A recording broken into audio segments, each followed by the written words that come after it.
자, 여러분 안녕하세요. 지난 시간에는 우리 주체 높임과 객체 높임의 표현에 대해서 살펴보았습니다. 주체 높임은 서술의 주체, 그리고 객체 높임은 서술의 객체를 높이는 것이었죠. 오늘 시간에 우리가 배울 것은요, 상대 높임입니다. 누구를 높이는 거죠? 상대 높임은? 예, 상대방을 높이는 겁니다. 이 상대 높임에서 이 상대방은 좀 더 쉽게 얘기한다면 말을 듣고 있는 청자를 높이는 거라고 볼 수가 있겠죠. 자, 주체 높임과 객체 높임은요, 사실 쓰일 때가 있고 안 쓰일 때가 있습니다.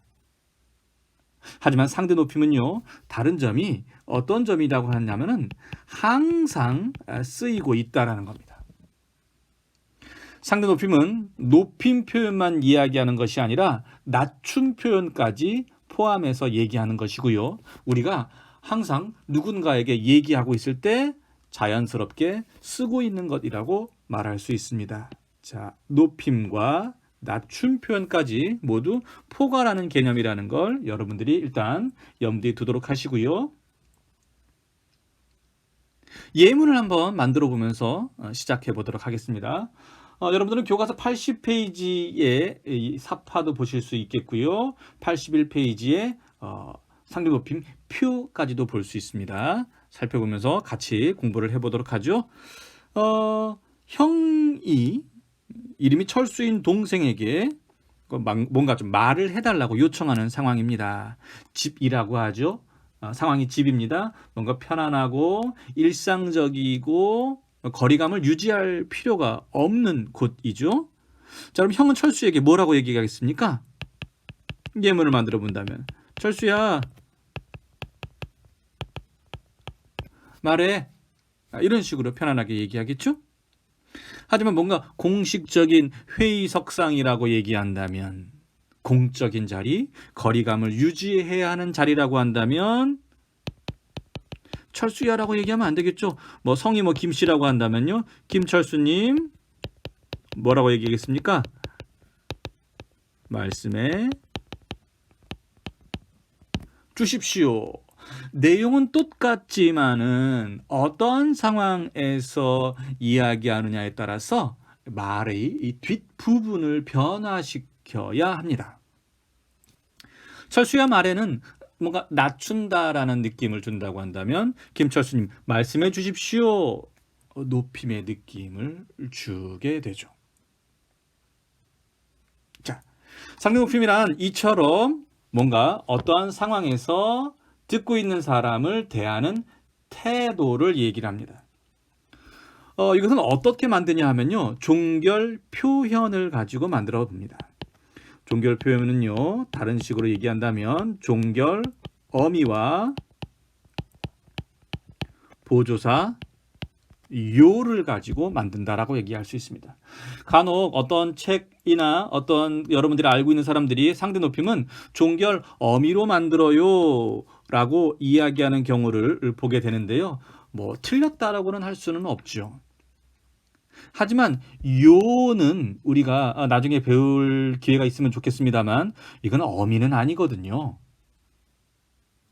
그래서 좀 더 정확하게 표현을 한다면 상대 높임은 종결 표현으로 만들어진다라고 이해하는 것이 훨씬 정확한 이해입니다. 우리 교과서에도 자, 종결 어미라고 얘기하지 않고 종결 표현을 통해서 실현된다라고 이야기를 하고 있습니다. 상대 높임은 크게 격식체와 비격식체로 나누어 볼 수가 있습니다. 격식체와 비격식체로 나눠볼 수가 있죠. 격식체는 기본적으로 어떠한 상황에서 사용하게 되냐면, 그쵸? 뭔가 공적이고 공식적인 상황에서 사용하는 말이고요. 비격식체는요, 격식을 지키지 않으니까요, 공적이지 않고 어떤 상황, 사적인 상황, 비공식적인 상황에서 사용하게 되는 말들입니다. 한편 이 격식체와 비격식체는요, 심리적인 거리면에서도 구별이 된다고 볼 수가 있습니다. 자, 어떤 게 조금 더 가까운 느낌을 주겠어요? 예, 비격식체가 좀 더 심리적으로 거리감이 없는 가까운 느낌이 들고, 격식체는 심리적인 거리가 매우 멀게 느껴지는 특성이 있습니다. 그쵸? 격식체는요, 뭔가 좀 딱딱한 느낌을 준다고 한다면, 비격식체는 친근한 느낌을 준다고 볼 수가 있습니다. 그래서 비격식체는 우리가 일상생활에서 나의 친구와 가족처럼 가까운 사람에게 쓴다라고 한다면, 격식체는 뭔가 공적인 상황에서 직장이나 사회생활을 하게 되면서 알게 된 사람들에게 주로 쓴다는 점에서 차이가 있죠. 자, 조금 더 깊이 들어가 보도록 하겠습니다. 자, 드디어 상대 높임법 표가 나왔습니다. 이 표만 보면 경기를 일으키는 사람들이 있어요. 이렇게 복잡하고 어려운 걸 또 공부해야 된다니. 자, 이번 시간에 우리 한번 같이 좀 이해를 해보도록 합시다. 예전에 우리 자음체계표와 모음체계표를 공부할 때도 이런 말씀을 드렸어요.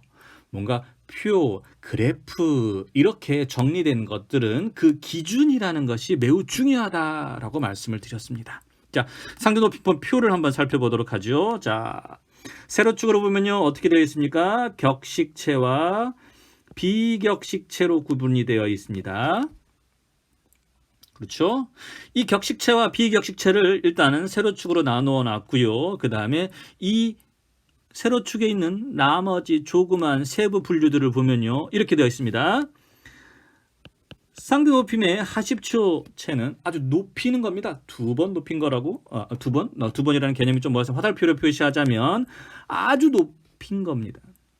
그럼 반대쪽에는 뭐가 있겠습니까? 아주 낮춘 것이 있겠죠. 자, 그 다음에 그 가운데는요, 화살표로 표현하면 어떻게 되겠어요? 하나짜리가 있겠죠? 아주 높이지는 않고요. 평범하게 예사로 높인 것이 있고요.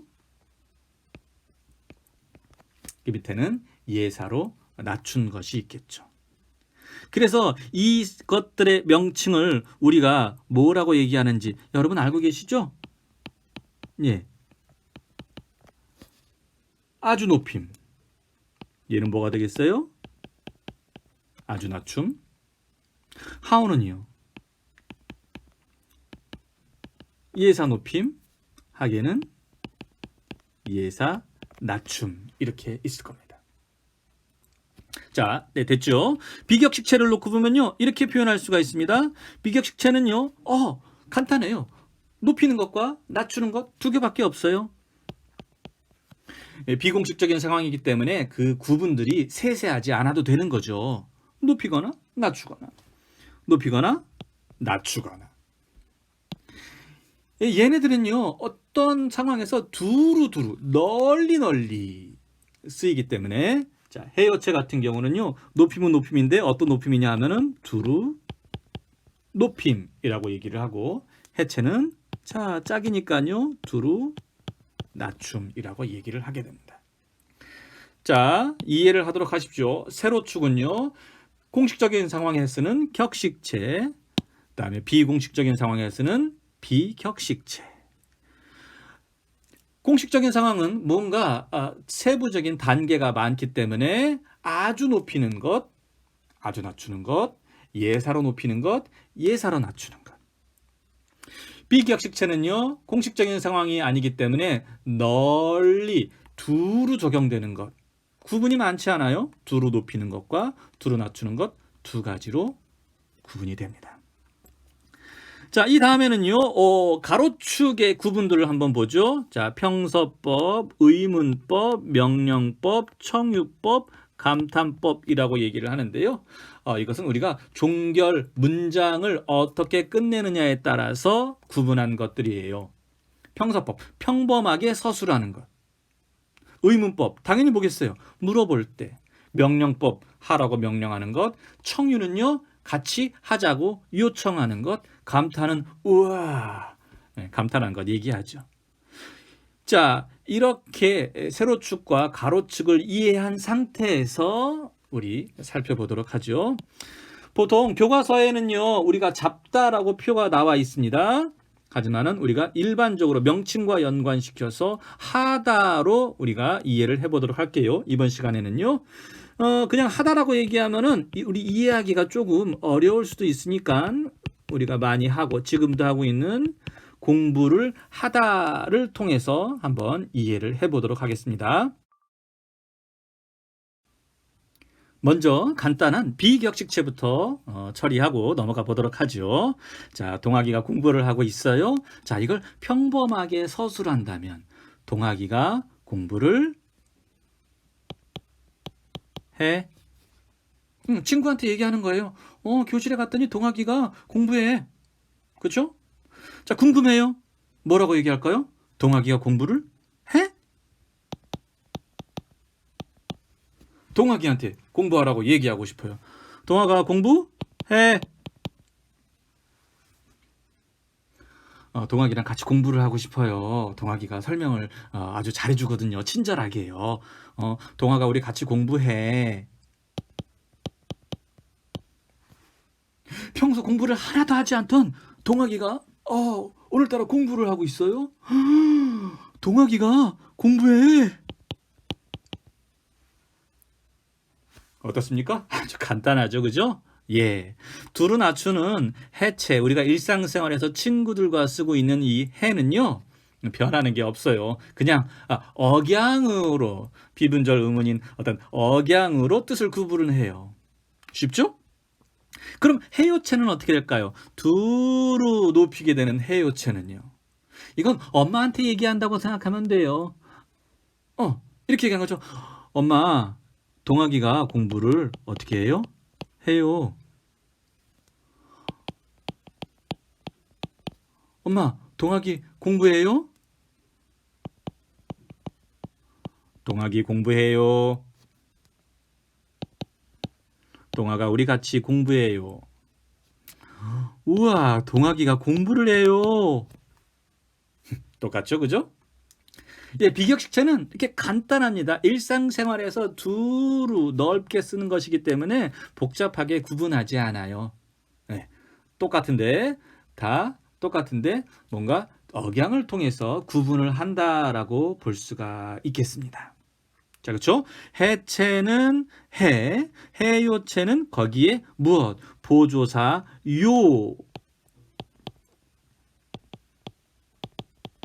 요를 더하게 되면 자연스럽게 해요체가 됩니다. 쉬워도 너무 쉽죠? 물론 가끔 해요체에서 자, 뭐가 나오는 경우도 있냐면은 지가 나오는 경우들도 있는데 그런 경우는 여러분 교과서 81페이지에 나와 있는 우리 잡다로 설명한 우리 교과서의 표로 이해하시면 되겠습니다. 일단은 우리 일반적으로 많이 사용하는 하다를 가지고 중심으로 설명을 해보도록 하겠습니다. 자, 다음은 조금 더 복잡한 격식체.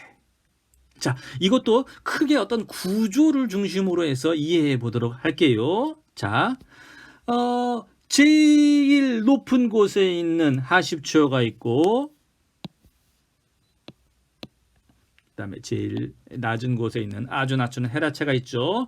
이것을 먼저 다루고 둘을 먼저 다루고 그 다음에 예사로 넘어가 보도록 하겠습니다. 자, 하십시오. 자, 보십시다. 동학이가 공부를 하고 있는데요. 이거에 대해서 평범하게 서술하는데 공식적인 상황에서 아주 높은 사람에게 아주 높여서 얘기를 할 겁니다. 동학이가 공부해. 교장 선생님한테 그렇게 얘기하면 안 되겠죠, 그죠? 물론 가깝다고 한다면 동학이가 공부해요, 교장 선생님 이렇게 얘기할 수도 있습니다만 거리감을 유지하고 공식적인 상황이라고 한다면 동학이가 공부를 어떻게 한다고요? 예, 합니다 라고 얘기를 합니다. 아주 높임이죠. 물어볼까요? 동학이가 공부를 어떻게 해요? 합니까? 자, 이번에는 동학이한테 공부하라고 얘기하고 싶어요. 뭔가 공적인 상황에서. 학생 여러분, 열심히 공부하십시오. 예, 동학아라고 했지? 동학군, 열심히 공부하십시오.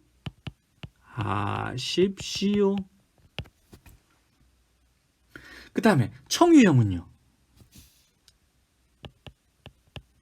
우리 같이 열심히 공부합시다.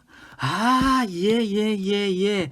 이렇게 생각이 드는 게 자연스럽죠. 하지만 안 돼요. 아무래도 앞에서 합니다, 합니까, 하십시오라고 하다 보니까 합시다가 청유형인 것 같습니다만은 아니에요. 이걸 생각해 보면 되겠습니다. 여러분, 교장 선생님께 아니면 뭐 대통령님께 이렇게요. 우리 열심히 공부합시다. 식사합시다. 좀 이상하지 않아요? 예, 맞아요. 이 합시다는요, 기본적으로 하십시오체의 청유형이 아니라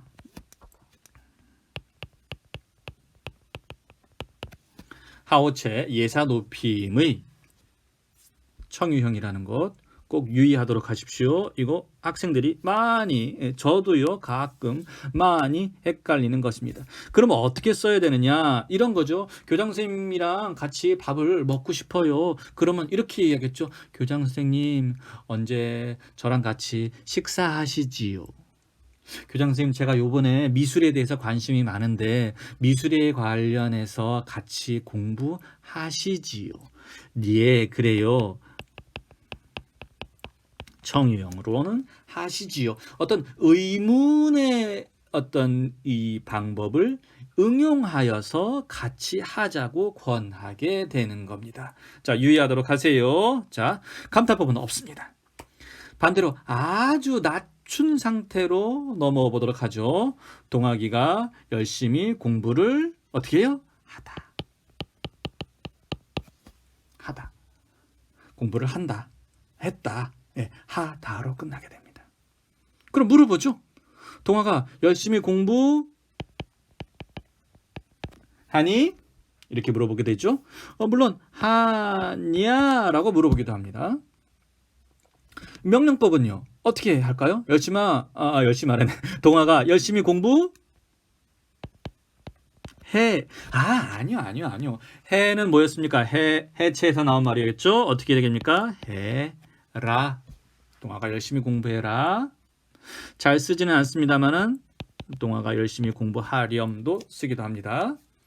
다음 또 같이 하자라고 했을 경우는요. 하자. 그래요. 동아가 우리 공부 열심히 같이 하자. 라고 쓰고요. 동아기가 열심히 공부를 어떻게 해요? 하는구나. 이렇게 사용하게 됩니다. 자, 이제는 우리 가운데 부분으로 가보도록 합시다. 자, 예사 높임과 예사 낮춤. 이 하오체와 하계체는 그렇게 많이 사용하지는 않아요. 특히 여러분 나이대에 해당하는 사람들은 거의 사용하지 않죠.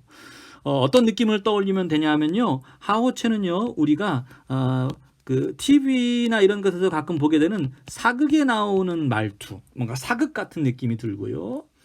하계체는 여러분들이 외갓집에 갔을 때 여러분 외할아버지나 외할머니께서 여러분 아빠, 즉 사위에게 하는 뭔가 장인어른이 하는 것 같은 그런 느낌? 장인체. 이렇게 우스개로 얘기하는 분들도 꽤 많이 있어요.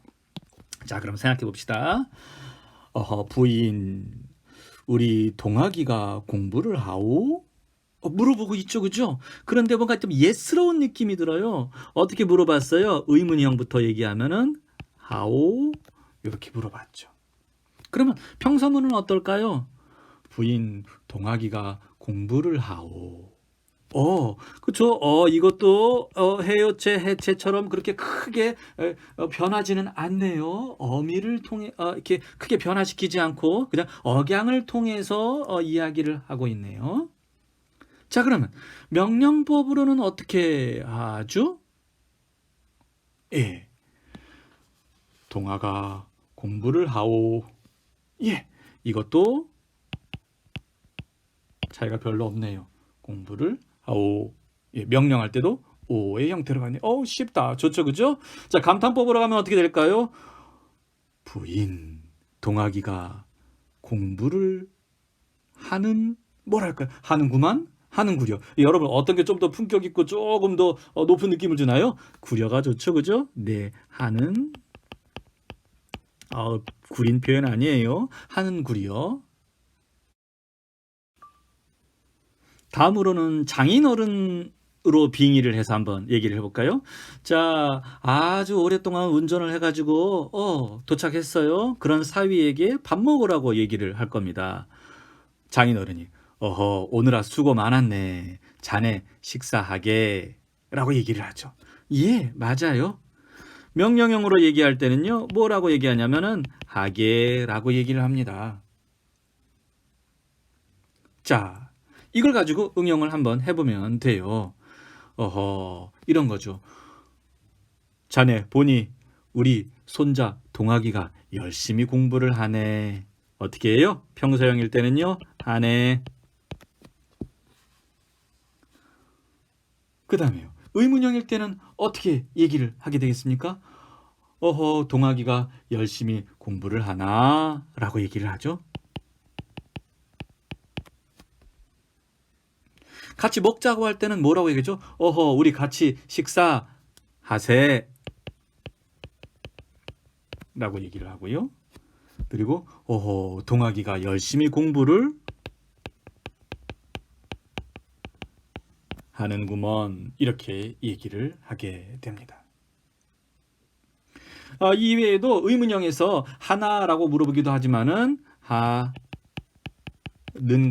이렇게 물어보기도 해요. 자, 이렇게 표에 있는 부분들을 쭉 한번 다 살펴봤습니다. 여기서 우리가 특히 주의해야 될 것이요. 아까 얘기했었죠. 합시다. 이 부분들을 여러분들이 가장 많이 틀리고요. 그 다음에 여러분들이 또 많이 또 헷갈려하고 어려워하는 것이 이 한이입니다. 예, 아주 낮춤의 헤라체의 의문형 같은 경우. 어떻게 구분하면 되냐면요. 기본적으로 여러분들이 이것을 한이를 갖다가 하십시오, 하오, 하게체라고 생각하지는 않아요. 여러분들이 이걸 갖다가 반말이라는 것까지는 느낌이 확 오군요. 그러면 헤라체 아니면 헤여체라는 말이죠. 자, 그런데 여러분 해체는요 뒤에 요가 붙어서 헤여체가 되죠. 그럼 여러분 보세요. 한이에다가 요가 결합이 될까요? 안 될까요? 한이요? 뭔가 좀 이상하죠? 예. 그래서 기본적으로 이것은 아이고 배터리가 얼마 안 남았네요. 자, 이것은 기본적으로 헤라체라고 판단해 볼 수가 있습니다.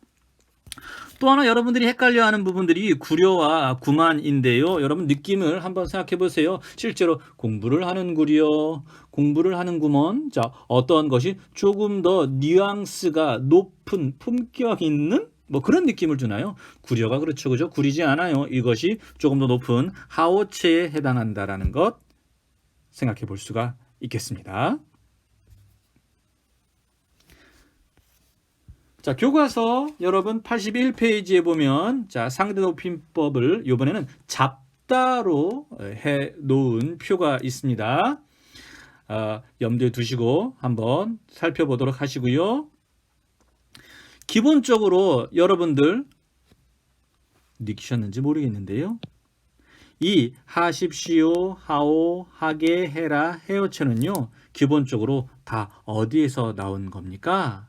예, 맞습니다. 명령법을 그대로 명칭으로 사용한 거다라는 것 눈치챈 분들도 있었죠. 자, 이것을 염두에 두시고 여러분들이 명칭, 상대 높임법의 명칭을 조금 시간과 공을 들여서 외운다라고 얘기한다면 이 표의 한 축을 알고 있는 것이죠. 그러면 이걸 바탕으로 살짝 유의해서 확장하게 되면 나머지 것들도 편하게 조금 더 쉽게 이해하고 채울 수가 있을 겁니다.